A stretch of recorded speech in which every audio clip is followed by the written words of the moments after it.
Hi everybody, I'd like to read a story for you that I've loved since I was a child, and the name of the story is called The Adventures of Eros and Psyche. It's a story about true love and overcoming everything to be with somebody you love. I hope you like it. It's written by I.M. Richardson and illustrated by Robert Baxter. Aphrodite looked down from Mount Olympus and anger flashed in her eyes.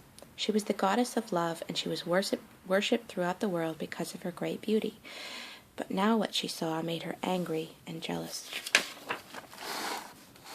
On the earth below, Aphrodite saw a beautiful princess. The princess had two sisters, but she was far more attractive than either of them. Her name was Psyche, and she was so beautiful that people came from near and far just to gaze upon her. Some people even said she was more beautiful than the goddess of love. In her jealousy, Aphrodite turned to her son Eros, the handsome god of love. "Go down and shoot Psyche with one of your arrows," she said. "Make her fall in love with the ugliest monster in the world. That will teach her not to challenge my beauty." So Eros took his bow and his magic arrows and went down to earth. Time passed, but Psyche didn't fall in love. Her two sisters married, but Psyche remained at home. Handsome young men came to worship her, but they did not ask for her hand. Although she was the most beautiful person in the world, Psyche was very sad. People treated her like a goddess instead of a person. Finally, her father sought the advice of Apollo, the god of truth. Apollo said, "Your daughter will be the bride of one who flies through the night like a winged serpent. His terrible power is feared even by Zeus himself." Then he added, "Take her to the top of the mountain and leave her there. The wind will carry her away to her husband." The next morning, Psyche and her sorrow family climbed up to the top of the mountain. It was more like a funeral procession than a wedding march. They then left her on the edge of a cliff and went away. Suddenly, a gentle breeze lifted Psyche up off the mountain and carried her far away. She was taken to a beautiful palace made of marble, silver, and gold. "This does not look like the home of a monster," she thought. Then she went inside, where she found a banquet table prepared for a wedding feast.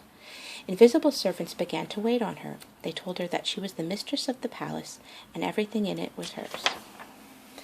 That night she met her new husband for the first time. She did not actually see him because the entire palace was in darkness. But he was soft-spoken, and she soon fell in love with him. "Everything you want shall be yours," he said. "But if you ever try and see my face, we will have to part. Then you'll live in misery." One night her husband said, "Your sisters are at the top of the mountain, weeping for you. But do not speak to them, for they will only bring us trouble." Psyche replied, "I'm alone every day, and I'm not permitted to look upon your face. At least let my sisters come here for a visit." At last he agreed. "But do not tell them that you have seen me," he warned. The next day, the wind lifted the sisters up off the cliff and set them down before the beautiful palace. They looked with envy at the riches that surrounded their sister. They wondered who her mysterious husband could be. "He is young and fair-haired," said Psyche, "and he loves to go hunting in the mountains." As the day passed, the sisters grew more and more jealous. "Why should all this wealth belong only to our sister instead of us?" they whispered. A little while later, without thinking, Psyche said that her husband was dark-haired. Now her sisters knew she was lying. "You have never even seen him yourself," they cried. "Have you forgotten what Apollo said?" they cried. "Surely your husband's a terrible monster who plans to kill you." Now Psyche began to fear for her life. "Wait till tonight," suggested her sister. "Then while your husband is sleeping, light a lamp and steal a look at him. If he's a hideous creature, you'll have no choice but to kill him." And they handed her a long, sharp knife. That night, Psyche waited till her husband was sleeping soundly. Then she took a knife from beneath her pillow and crept out of bed. She lit an oil lamp and turned to gaze upon her husband's face. What she saw startled her so much that she dropped the knife to the floor. Before her was Eros, the handsome god of love. Instead of making Psyche fall in love with an ugly monster, Eros had secretly taken her for his bride. Now a drop of hot oil fell from the lamp and landed on his shoulder. He awakened and said, "Where there's no trust, there's no room for love." and without another word he rose and left the palace. Psyche hung her head in shame. "What have I done?" she cried. "The god of love was my husband, and because I did not trust him, I lost him." Then she vowed to prove her love to him. "Perhaps I will spend my life searching for him," she said. "I can someday win him back." Meanwhile, Eros returned to Mount Olympus. As soon as Aphrodite learned what happened, she became more angry and jealous than before. She vowed to find Psyche and make her suffer. Then, without a word, she left home of the gods and went down to earth. When she saw Psyche, Aphrodite began to laugh. "Your beauty has already begun to fade," she said. "If you want to keep a husband, you must learn to serve him, and I will be glad to teach you." Then she dumped a great pile of tiny seeds on the ground. "Separate them," she commanded, "and make certain you finish before I return." Then she turned and went back to Mount Olympus. Psyche looked at the pile of seeds and began to cry. "My task is hopeless," she sobbed. "It would take me over 200 years to separate the seeds." But an ant heard her, and soon a colony of ants scurried back and forth, placing the seeds in separate piles.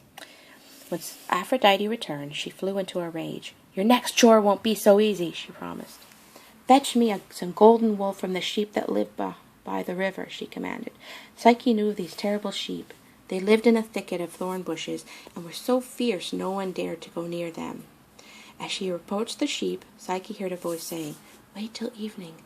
Then when the sheep leave the thicket, you can take the wool that is stuck to the thorns." And that's what Psyche did. Next, Psyche had to fill a jar of water from the top of a dangerous waterfall. The rocks nearby were so slippery and jagged that no one could have climbed them. Psyche sat down and began to weep. Suddenly, a great eagle swooped down and seized the jar. He flew up and filled it with water from the very top of the waterfall and set it down gently at Psyche's feet. When Aphrodite saw the jar had been filled, she only glared at Psyche. Then she ordered her to perform an impossible errand. "Go down into the lower world," she said. "Find Persephone, the queen of the dead, and ask her to fill this box with some of her immortal beauty. Then bring it back to me at once." Psyche thought she would have to be dead before she could get into the lower world, so she vowed to kill herself by jumping from the top of a tall tower. Then she heard a voice saying, "If you ever wish to return to the world of the living, there is only one way to get to the kingdom of the dead." Then the voice told her what to do. She did exactly what she was instructed. She took 2 barley cakes with her, and she put 2 gold coins in her mouth. Then she went to a foul-smelling cage, which was the back entrance to the lower world. Inside, a dark tunnel led deep into the depths of the earth. Even as she started down, Psyche knew it would be a long and dangerous journey. After she had traveled a good distance, she came to an old man and a lame donkey.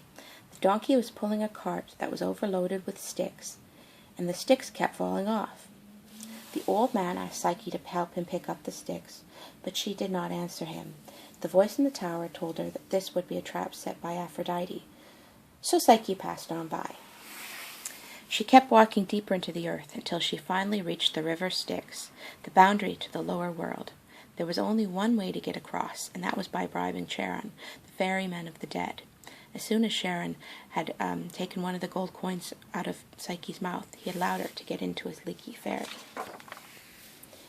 Even when she had reached the other side of the river, Psyche could not rest. Now she had to get past Cerberus, the 3-headed watchdog, standing guard at the gate of the kingdom of the dead. But Psyche gave him one of the barley cakes she had brought with her, and he allowed her to pass through the gates unharmed. At last she stood before the queen of the dead, and explained why she had come. Persephone had put something in the tiny box, and immediately gave her back to her guest. Then Psyche began her long journey home. She used the second barley cake to pass through once more time through the gates.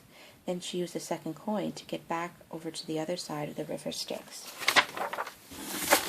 When she had finally come out of the foul-smelling cave, Psyche foolishly opened the box.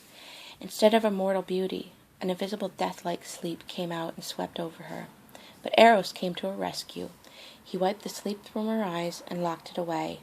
he told his wife to deliver the box to Aphrodite without further delay. As soon as Eros returned to the Mount Olympus, Zeus called the other gods and goddesses together. "It is time for Eros to stop wandering about the world," he said. "He should settle down here on Mount Olympus. Unfortunately, the wife he has chosen is a mortal who cannot step foot in the home of the gods. Therefore, I've decided to grant her immortality." Then Zeus sent Hermes, the messenger god, to bring Psyche up to the home of the gods. A huge celebration followed, at which she drank from the cup of immortality. Now everything was suddenly changed. Since Psyche was no longer mortal, Aphrodite had no reason to be jealous of her. The goddess of love gave her blessing on Psyche. At last, Eros and Psyche were together again.